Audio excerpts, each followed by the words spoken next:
Q&A, but these guys seem like the kind of people who would just prefer if you at them on Twitter. So just do that. I think we all already know this man, but I'll just do a small introduction.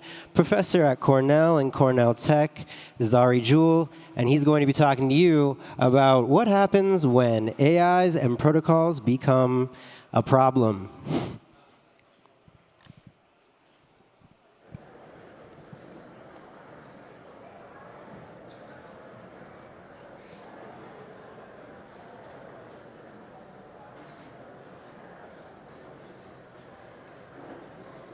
OK, can people hear me? Raise your hand. All right, at least a few. That's good. Good start. I'm delighted to be here with you today. I'm going to talk about my thriller novel, The Oracle, which was released just last week, last Tuesday as it happens. Now, the book is science fiction, but it's also a scientifically based exploration of the near future. And I'm going to focus today on one of its central messages, a caution about the combination of blockchains and AI. Now, to be clear, the convergence of these two technologies is both powerful and promising in my view. And I'm looking forward, for instance, to the panel later today about decentralized AI, which is something that's realized, of course, using blockchain technology. But there's also a potential dark side. Back in 2015, 2016, co-authors and I wrote this paper that implicitly warned about how AI could be used with smart contracts to lead to the emergence of something that I'll refer to as rogue smart contracts, or rogue contract for short. A rogue contract, in a word, is a smart contract whose purpose is to sell criminal services or to solicit a crime for money, for a bounty paid out in cryptocurrency. And it does so, of course, using the trust properties of smart contracts. Let me give you a little example to illustrate. This is a benign example. Nobody gets hurt. Many of you may be familiar with the Koh-i-Noor diamond. It's one of the world's most famous gemstones, and it's part of the British royal family's collection of jewels. It sits in the Tower of London. But it has a contentious history. It's a politically contentious thing. And there are many people, in fact, who believe that it's cursed. So you can imagine that somebody might want it to disappear. Doesn't necessarily want to possess it, just wants it to vanish from the Tower of London. Well, such a somebody could create a rogue contract that pays a bounty, let's say $100,000 in cryptocurrency, to whoever makes this diamond disappear. Now, of course, there are two questions here. How does the contract know, to begin with, if the diamond's been stolen? And number two, how does it determine to whom the bounty should be paid, should the diamond disappear? To answer these questions, I have to quickly introduce a concept known as a calling card. This is an exotic detail left at the scene of a crime, whose purpose is intentionally to identify a criminal to the world. So, for example, if you've seen the classic and delightful Pink Panther movies, there's a jewel thief who uses the name The Phantom, played here by David Niven.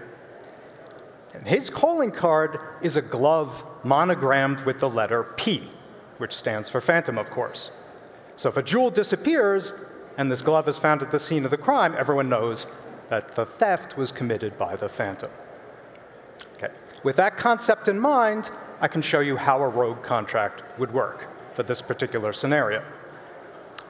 So let's suppose this is the first time that the thief has used this particular calling card at a crime. What the would-be thief does is take a description of the calling card, monogrammed P glove, and sends it in concealed form to the contract. So you can think of it as encrypted or using a cryptographic commitment. At that point, the diamond gets stolen, and the news reports, famous diamond stolen, Koh-i-Noor is gone. At the scene of the crime was left this monogrammed P glove. And now the contract checks. After the thief reveals the calling card, the thief now decommits it or decrypts it, the contract checks whether there's a correspondence between this revealed calling card, the monogrammed P-glove descriptor, and news reports of the crime. And if they match, because the criminal was the only one who could have known in advance that this was the calling card for this particular crime, the bounty is paid out to whoever revealed the correct calling card. Now, where does AI come into play here? Here. To establish this correspondence between the calling card and the news, you need to make use of an AI tool, like an LLM, like ChatGPT. And this would naturally reside in an oracle.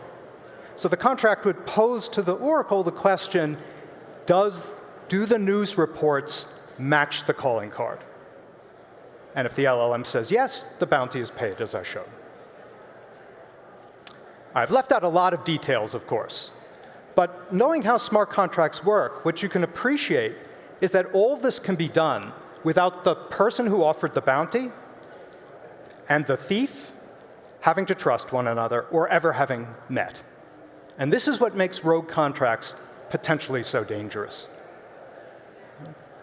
Now, my novel, The Oracle, is about a man, happens to be a software developer at an Oracle company, who's targeted by a rogue contract. In the case of the novel, the contract is offering a bounty, again, cryptocurrency reward, for him to be killed.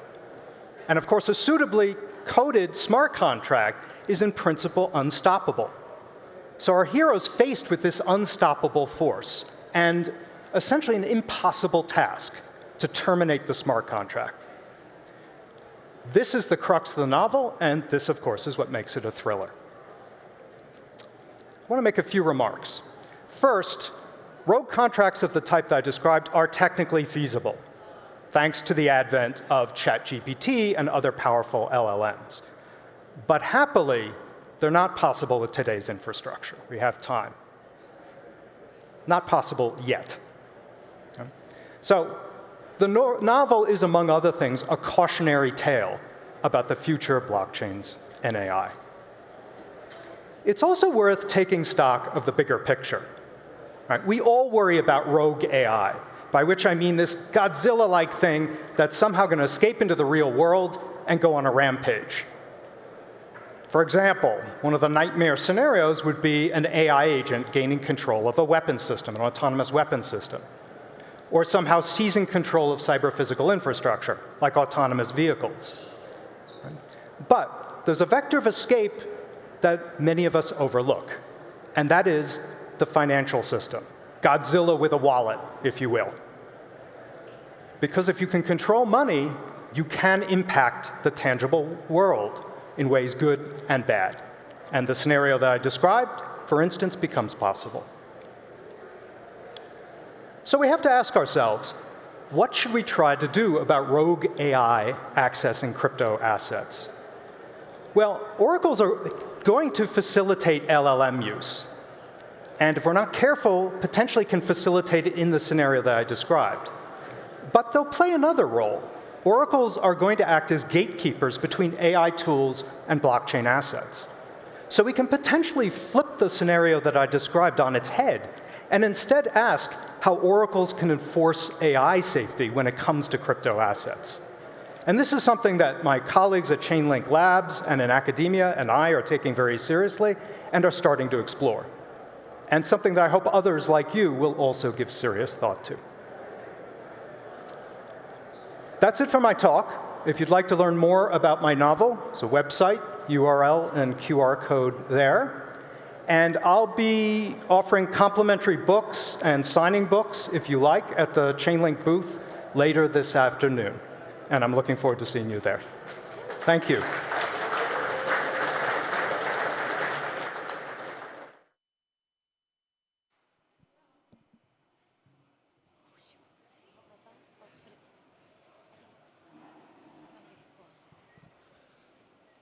GM, everybody.